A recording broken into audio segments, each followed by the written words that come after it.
ગુજરાત શૈક્ષણિક સંશોધન અને ભારતીય પરિષદ ગાંધીનગર પ્રેરિત મહારાણી શ્રી ગંગાબા સાહેબ જિલ્લા શિક્ષણ અને તાલીમ ભવન ભુજના ઉપક્રમે ભુજમાં જિલ્લા કક્ષાના 10મા એજ્યુકેશનલ ઇનોવેશન ફેસ્ટિવલ શિક્ષણમાં નાવીન્યનું આયોજન કરવામાં આવ્યું હતું।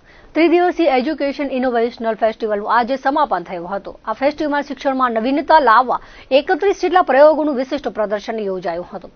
31 કૃતિઓ પૈકી 27 કૃતિઓ શિક્ષકો દ્વારા રજૂ કરવામાં આવી હતી। 3 કૃતિઓ માધ્યમિક અને ઉચ્ચતર માધ્યમિક વિભાગ દ્વારા જ્યારે અન્ય એક કૃતિ સ્કૂલ કાઉન્સિલ ઇનોવેશન દ્વારા રજૂ કરવામાં આવ્યા હતા।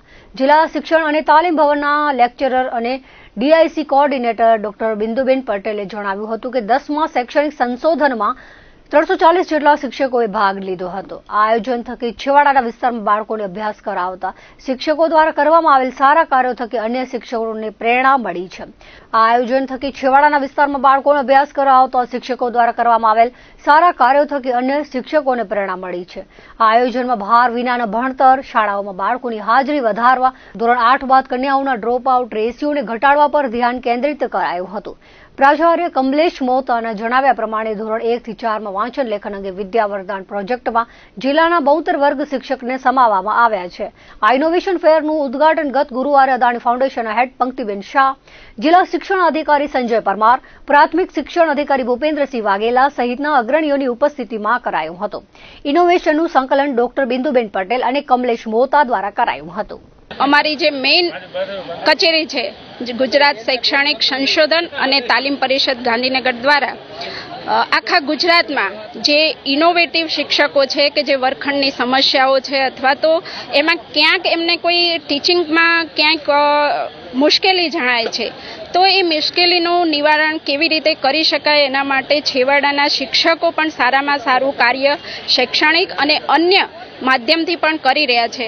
તો છેલ્લા 10 વર્ષથી જીસીઆરટી દ્વારા આ પ્રયત્ન ચાલુ છે કે એવા જે શિક્ષકો છે જે શૈક્ષણિક ગુણવત્તા સુધારણા માટે કામ કરી રહ્યા છે એની પીઠ થાબડવાનો આ એક મહત્વનો કાર્યક્રમ છે જેના આધારિત શિક્ષક તાલુકા કક્ષાએથી લઈ અને રાષ્ટ્ર કક્ષા સુધી ત્યાં જઈ અને રાષ્ટ્રપતિ એવોર્ડ સુધી પણ એ પહોંચી શકે છે।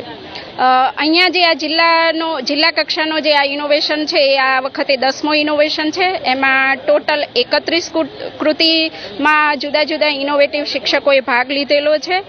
એમાંથી 27 જેટલા ઇનોવેટિવ શિક્ષકોનો સ્ટોલ છે અને જે 3 સ્ટોલ છે એ માધ્યમિક અને ઉચ્ચતર માધ્યમિકના છે અને એક જે સ્ટોલ છે એ સ્કૂલ કાઉન્સિલ ઇનોવેશનના સંદર્ભમાં છે કે જેમાં સ્કૂલનું રજિસ્ટ્રેશન કરવાનું છે અને એ સંદર્ભે જે શિક્ષણમાં બાળકોના આઈડિયા છે એનું એમાં રજિસ્ટ્રેશન કરી અને એને પણ એનસીઆરટી દ્વારા બિરદાવવામાં આવે છે। તો એનો પણ અહીંયા એક વિશિષ્ટ પ્રકારનો સ્ટોલ મૂકવામાં આવેલો છે। અહીં જુદા જુદા પ્રકારના સ્ટોલ છે જેમાં ભાર વિનાનું ભણતર છે, પછી હાજરી કેમ વધારવી, છેવાડાના વિસ્તારમાં અંતરિયાળ ગામો છે એમાં બાળકો ઝડપથી સારા કક્ષાએ નથી આવતા તો એવા કેવા પ્રયત્નો કરીને હાજરીમાં વધારો કરી શકાય। તો એવા મહત્વના જે છે ગણિત જે લગભગ કોરોના પછી ઘણું બધું અઘરું થઈ ગયું છે, 3 વર્ષની ગેપમાં બાળકોનો જે રસ હતો ગણિત પ્રત્યે ઓછો, ક્યાંક છેવાડાની સ્કૂલો એવી છે કે જેમાં બાલિકાઓને ધોરણ 8 પછીનું શિક્ષણ ઉપર ક્યાંક નથી લેવા દેવામાં આવતું તો એમનો પણ ગણિત એક એવો વિષય છે કે જે વ્યવહારુ છે, જે જીવનના કોઈ પણ ક્ષેત્રમાં ઉપયોગી છે। તો એમાં નિરસતા વિદ્યાર્થીઓની ઘણી દેખાતી જોવા મળતા શિક્ષકોએ ગણિત ઉપર પણ એવા ઘણા સરસ મજાના પ્રયોગો કર્યા છે જેને ગેમ સાથે જોડી અને કરેલા છે। આમ વૈવિધ્યસભર આ 10મો ઇનોવેશન ફેસ્ટિવલ યોજાયો છે। સરહદી કચ્છ જિલ્લામાં 20 લાખથી વધુ પશુધન અને પશુપાલન સાથે સંકળાયેલા 1 લાખથી વધુ માલધારી પશુપાલકો છે। વર્ષ 2009માં તત્કાલીન ગુજરાતના મુખ્યમંત્રી અને હાલે દેશના વડાપ્રધાન નરેન્દ્રભાઈ મોદીના નેતૃત્વ હેઠળ કચ્છમાં સરહદ ડેરીની સ્થાપના કરવામાં આવી હતી। અંદાજિત 1.5 દાયકાના સમયગાળામાં સરહદ ડેરી કચ્છમાં શ્વેત ક્રાંતિનું માધ્યમ બની છે।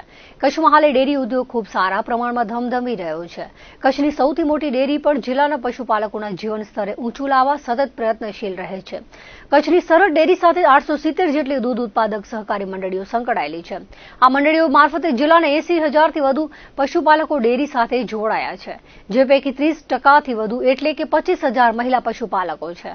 કચ્છની સરહદ ડેરી પર હાલે દૈનિક સરેરાશ 5.5 લાખ લીટર દૂધની આવક થાય છે, જે માટે પશુપાલકોને સરહદ ડેરી દ્વારા દૈનિક અંદાજિત ₹3 કરોડનું ચૂકવણું કરવામાં આવે છે. સરહદ ડેરીના ચેરમેન વલમજી હુંબલે જણાવ્યું હતું કે સરહદ ડેરી દ્વારા હાલે પ્રતિ કિલો ફેટના ભાવ ₹790 કરવામાં આવ્યા છે. સરહદ ડેરી પર ગાય અને ભેંસના દૂધની સારી આવક થઈ રહી છે. જોકે ઉનાળાના દિવસો દરમિયાન દૂધ ઉત્પાદનમાં સામાન્ય ઘટાડો થવાની સંભાવના તેમણે વ્યક્ત કરી હતી. કચ્છ સરહદ ડેરીએ ઊંટડીના દૂધના પ્રચાર પ્રસાર માટે ઊંટડીના દૂધથી નિર્મિત આઈસ્ક્રીમના નવા પ્લાન્ટ શરૂ કર્યા છે. આગામી વર્ષમાં 7 લાખ લીટર દૈનિક દૂધ ઉત્પાદનનું લક્ષ્યાંક રાખવામાં આવ્યું છે. હાલે સરહદ ડેરી દ્વારા વાર્ષિક અંદાજિત 1080 કરોડ સરહદ ડેરી સાથે જોડાયેલા પશુપાલકોને ચૂકવવામાં આવી રહ્યા છે. કચ્છના સરહદી બન્ની વિસ્તારને દૂધનું પોકેટ માનવામાં આવે છે. અહીંના પશુપાલકો દ્વારા 70,000થી વધુ લીટર દૂધ સરહદ ડેરીને આવે છે. આ ઉપરાંત અન્ય ડેરી પર પણ દૂધ જાતું હોય છે.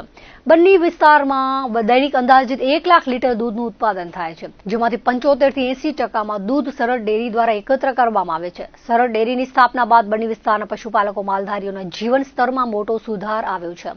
બન્ની વિસ્તારના પશુઓની દૂધ ઉત્પાદન ક્ષમતા સારી છે. સરહદ ડેરી દ્વારા શુદ્ધ દૂધ ઉત્પાદન ઉપરાંત પશુઓ અને પશુપાલકોના હિતની પણ કાળજી લેવામાં આવે છે. બન્નીમાં ઉત્પાદિત થતું દૂધ અન્ય વિસ્તારોની સરખામણીએ વધુ સારી ગુણવત્તા ધરાવે છે. આ વિસ્તારમાં A2 ગુણવત્તાનું દૂધ મળી શકે તેમ છે. અન્ય ભેંસના દૂધ કરતાં બન્નીની ભેંસની દૂધની ગુણવત્તા ખૂબ ઊંચી હોવાથી રાષ્ટ્રીય સ્તરે બન્ની ભેંસની માંગ અને કિંમત વધે તે દિશામાં સરકાર સાથે મળી સરહદ ડેરી દ્વારા પણ પ્રયત્નો કરવામાં આવી રહ્યા છે. માનવજ્યોત સંસ્થા ભુજ દ્વારા કચ્છમાં માનવ સેવા, જીવદયા, પર્યાવરણ અને વ્યસન મુક્તિ અભિયાન જેવી પ્રવૃત્તિઓ છેલ્લા 20 વર્ષથી ચાલુ છે. સંસ્થાના વાહનો જૂના થઈ ગયા હોવાથી દાતાઓ પાસે રજૂઆત કરતા અક્ષર નિવાસી વાલજી હિરાણીના આત્મશ્રેયાર્થે ધર્મપત્ની વેલબાઈ હિરાણી સુખપર પરિવાર દ્વારા સંસ્થાને નવું ઇકો વાહન અર્પણ કરાયું હતું. વાહન અર્પણ વિધિ કાર્યક્રમ રામદેવ સેવાશ્રમ ખાતે યોજાયો હતો. આ અવસરે વેલબાઈ બેન, હંસાબેન કેરાઈ, મયુર જોશી તેમજ વિદેશ સ્થિત દાતા રમેશ દેઢિયા, માયાબેન દેઢિયા, જય દેઢિયા, સંતોષ કુમાર, કિરણ ગોસ્વામી સહિતના ઉપસ્થિત રહ્યા હતા. વાહનના દાતા વેલબાઈ હિરાણી, હંસાબેન કેરાઈ, મયુર જોશીનું માનવજ્યોત સંસ્થા દ્વારા બહુમાન કરાયું હતું અને તેઓની અંતરની ભાવનાઓને બિરદાવવામાં આવી હતી. આ પ્રસંગે ઉપસ્થિત વિદેશ સ્થિત દાતા માયાબેન દેઢિયા પરિવાર દ્વારા માનવજ્યોત સંસ્થાને 10 લાખના અનુદાનની જાહેરાત કરાઈ હતી. માયાબેન તેમજ રમેશ દેઢિયાનું પણ બહુમાન કરાયું હતું. બંને દાતા પરિવારોએ સેવાશ્રમની મુલાકાત લઈને આનંદ વ્યક્ત કર્યો હતો અને માનસિક દિવ્યાંગોની થઈ રહેલી સેવાઓ અને સંસ્થાની પ્રવૃત્તિઓને બિરદાવી હતી. અમારી સંસ્થા માનવજ્યોત ભુજ અને સમગ્ર કચ્છમાં માનવ સેવા, જીવદયા, પર્યાવરણલક્ષી કાર્યક્રમો અને વ્યસન મુક્તિ અભિયાન ચલાવી રહી છે. એના એક ભાગરૂપે અમને આજે ઘણા સમયથી વાનની જરૂર હતી, કારણ કે અમારી પાસે જે વાન છે એ 10-12 વર્ષ જૂના થઈ રહ્યા છે. એટલે દાતાને મેં ટેલ નાખી હતી કે અમને હવે એક વાનની જરૂર છે. તો અક્ષર નિવાસી વાલજી વિશ્રામ હિરાણી હસ્તે વેલબાઈ વાલજી હિરાણી સુખપર મદનપુર એમના તરફથી આજે માનવજ્યોત સંસ્થા ભુજને એક ઇકો વાન આપવામાં આવ્યું છે. કારણ કે ઇકો વાનની બહુ જરૂરત હતી અને આજે ગામડાઓ સુધી પહોંચવું, લોકો સુધી પહોંચવું, જરૂરતમંદો સુધી પહોંચવું, માનસિક દિવ્યાંગોને લઈ જવા એ માટે અમને વાનની જરૂરત હતી. ને આજે અમને આ જે દાતાશ્રી છે અમે લોકોએ એક જ વખત માત્ર વાત કરી, અમારા મયુરભાઈ કે જેમણે આ વાત કરી એમને અમારી વાત એમના સુધી પહોંચાડી. એટલે અક્ષર નિવાસી વાલજી વિશ્રામ હિરાણી હસ્તે વેલબાઈ વાલજી હિરાણી સુખપર મદનપુર તરફથી આજે અમને એક ઇકો વાન મળેલ છે.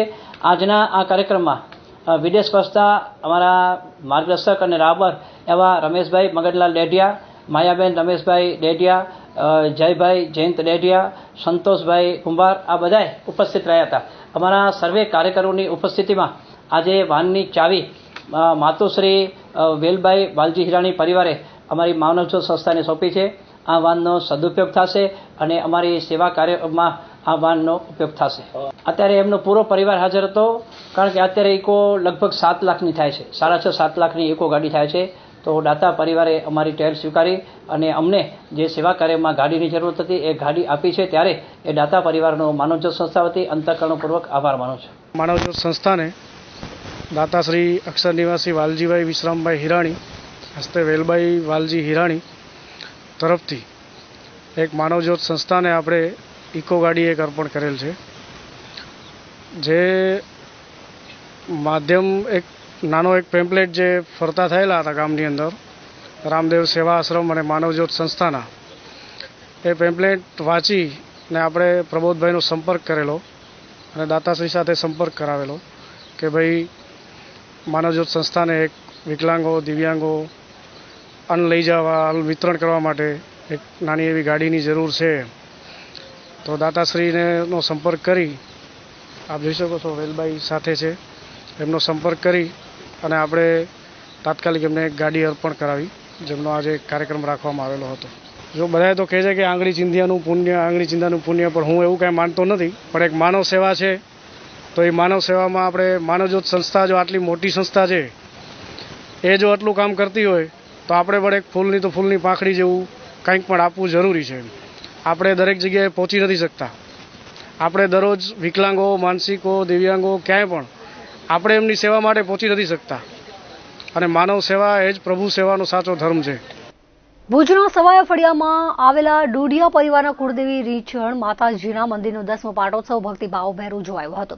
રીછણ માતાજી સેવા સમિતિના ઉપક્રમે 2 દિવસીય ધર્મોત્સવનું આયોજન કરાયું હતું. ગુરુવારે જાણીતા લોક કલાકાર નિલેશ ગઢવી, રાજદાન ગઢવી, પિયુષ મહારાજે સંતવાણીની રમઝટે જમાવી હતી. શુક્રવારે સવારે હવન, સમૂહ પ્રસાદ અને સાંજે સત્સંગનું આયોજન કરાયું હતું. સમૂહ પ્રસાદના દાતા તરીકે હિમલતાબેન ડોડિયા અને જીનલબેન ડોડિયા રહ્યા હતા. અન્ય દાતાઓએ પણ સૌજન્ય આપ્યું હતું. કચ્છના સાંસદ વિનોદ ચાવડા, ભુજ નગર અધ્યક્ષા રશ્મિબેન સોલંકી, પશ્ચિમ કચ્છ હોમગાર્ડ કમાન્ડન્ટ મનીષ બારોટ, કમલ ગઢવી, મહેપતસિંહ જાડેજા વગેરે ઉપરાંત ડોડિયા પરિવારના લોકો, માતાજીના ભક્તોએ દર્શનનો લાભ લીધો હતો. અમારા મંદિરને પાટોત્સવને 10 વર્ષ થયા છે. એના લીધે કાલે અમે સંતવાણી રાખી હતી. તેનામાં 3 કલાકાર આવ્યા હતા. રાજદાનભાઈ ગઢવી, નિલેશભાઈ ગઢવી અને મહારાજ આવ્યા, પિયુષ મહારાજ આવ્યા હતા. કાલે સંતવાણીનું કાર્યક્રમ હતું ને આજે હવન હતું ને સાંજે મહાપૂજાનું કાર્યક્રમ છે. આ 10મો પાટોત્સવ છે અને રીછણ માતાજીનું મંદિર છે. આજે મહેમાનમાં હાજર જે હતા એ સંસદ શ્રી કચ્છ મોરબી વિનોદભાઈ ચાવડા, નગરપાલિકા પ્રમુખ રશ્મિબેન સોલંકી, હોમ કમાન્ડર મનીષભાઈ બારોટ, કારોબારી ચેરમેન મહીદીપસિંહ અને કોમલ ગઢવી. હવે કાલે સંતવાણી રાખવામાં આવી હતી, જે હું તમને કીધું ને. આજે મહાપૂજા હતી, સવારના યજ્ઞ હતો અને સાંજે મહાપૂજાનું કાર્યક્રમ છે 6 વાગે. તો દર્શક મિત્રો, આ હતા અત્યાર સુધીના કચ્છ ટીવી સમાચાર. ફરી મળીશું નવા સમાચારો સાથે, નવી અપડેટ સાથે. ત્યાં સુધી મને રજા આપશો. નમસ્કાર.